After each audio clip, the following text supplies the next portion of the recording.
9 डिसेंबर 2024 ला बीडच्या मस्साजोग गावातील सरपंच संतोष देशमुख यांची निर्घृण हत्या झाली. 12 डिसेंबर नंतर तो मुद्दा पहिल्यांदा चर्चेत आला. वाल्मिक कराड, धनंजय मुंडे यांसारखी मोठी मोठी नावं त्या हत्येच्या प्रकरणाशी जोडली जाऊ लागली. नेमकं प्रकरण काय हे आतापर्यंत जरी सर्वांना कळालं नसलं तरी या प्रकरणामुळे बीड जिल्हा पुन्हा एकदा चर्चेत आला. बीडच्या या संतोष देशमुख हत्या प्रकरणामध्ये खंडणीचा गुन्हा, खुनाचा गुन्हा या सगळ्या गुन्ह्यांमध्ये वाल्मिक कराडांचं नाव घेतलं गेलं, पण वाल्मिक कराडांना अजूनपर्यंत अटक झालेली नाही.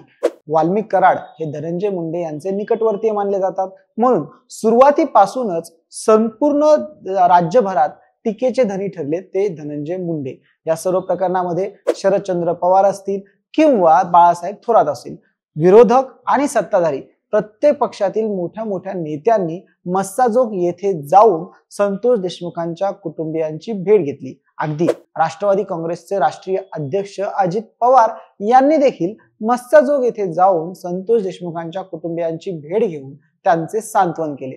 पण त्यांच्या त्या दौऱ्यात सुद्धा धनंजय मुंडे कुठेही दिसले नाही. मग ज्यांच्या मतदारसंघात, ज्यांच्या जिल्ह्यात ही घटना घडली त्या जिल्ह्यातले होणारे पालकमंत्री म्हणून ज्यांची सगळ्यांकडे चर्चा चालू आहे ते धनंजय मुंडे किंवा दुसऱ्या मंत्री असलेल्या पंकजा मुंडे यांनी मस्साजोग मध्ये जाऊन संतोष देशमुख यांच्या कुटुंबियांची भेट का घेतली नाही असा सवाल सध्या सर्वकडे उपस्थित करण्यात येतोय.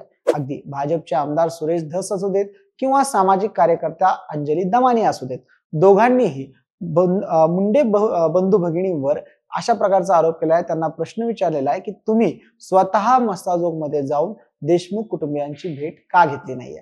आपण या व्हिडिओमध्ये चर्चा करणार आहोत नेमकं अशी काय कारणं होती की ज्यामुळे मुंडेंनी देशमुखांची भेट घेणं टाळलं. नमस्कार, मी आहे अनिकेत, तुम्ही पाहताय महाराष्ट्र भूमी. सर्वात आधी या संदर्भात पंकजा मुंडे यांना प्रश्न विचारण्यात आला असता त्यांनी एक प्रतिक्रिया दिली. त्यांचं असं म्हणणं होतं की या सर्व प्रकरणात निपक्षपणे चौकशी व्हावी आणि हा मुद्दा माननीय मुख्यमंत्र्यांच्या सर्वात आधी मी तिथे त्यांच्या समोर मांडला आणि त्यानंतर ह्या मुद्द्याला सगळीकडे जे काय आहे ते सगळं महत्व मिळालं. पण पहिल्यांदा चौकशीची मागणी करणारी नेत्या म्हणून मी तिथे होते. 12 डिसेंबरला जेव्हा गोपीनाथ गडावरून मी निघाले होते त्यावेळी देखील मी मस्साजोगला जाऊन तिथे देशमुख कुटुंबियांची भेट घेणार होते. संतोष देशमुख हे माझे बूथचे कार्यकर्ते होते. लोकसभेत पराभव झाला असताना नंतर देखील त्यांनी माझा सत्कार केलेला होता. संतोष देशमुख हे एकनिष्ठ कार्यकर्ते माझे होते आणि म्हणून 12 डिसेंबरला मी गोपीनाथ गडावरून त्यांच्या गावाच्या आसपास 10-20 किलोमीटर मध्ये असतानाच त्यांच्या कुटुंबियांशी मी व्हिडिओ कॉलवर बोलणं केलं. त्यावेळी मी गावात येऊन त्यांची भेट घ्यावी असं मी त्यांना म्हटलं, माझी इच्छा मी त्यांना बोलून दाखवली. पण त्यावेळी त्यांच्या बंधूंनी, धनंजय देशमुख आणि कुटुंबियांनी असं सांगितलं की सध्या मस्साजोग मध्ये राज्यभरातले विविध संघटनांचे वेगवेगळे लोक त्यांच्या कुठल्या हेतूने तिथे आलेले आहेत ते आम्हाला माहिती नाही. अशा परिस्थितीत आमच्यामुळे, त्या लोकांमुळे तुम्हाला कुठलाही त्रास होऊ नये अशी आमची इच्छा आहे आणि म्हणून तुम्ही गावात येणं टाळावं असं खुद्द मला देशमुखांच्या कुटुंबियांनी सांगितलं असल्यामुळे मी तिथं त्या दिवशी जाणं टाळलं.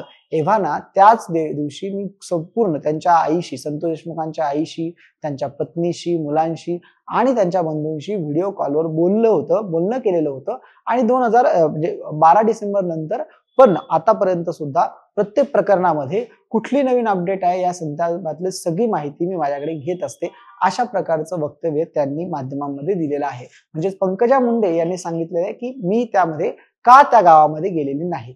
पण मंत्री धनंजय मुंडे यांचं कुठलंही स्पष्टीकरण, वक्तव्य या संदर्भात आलेलं नाहीये.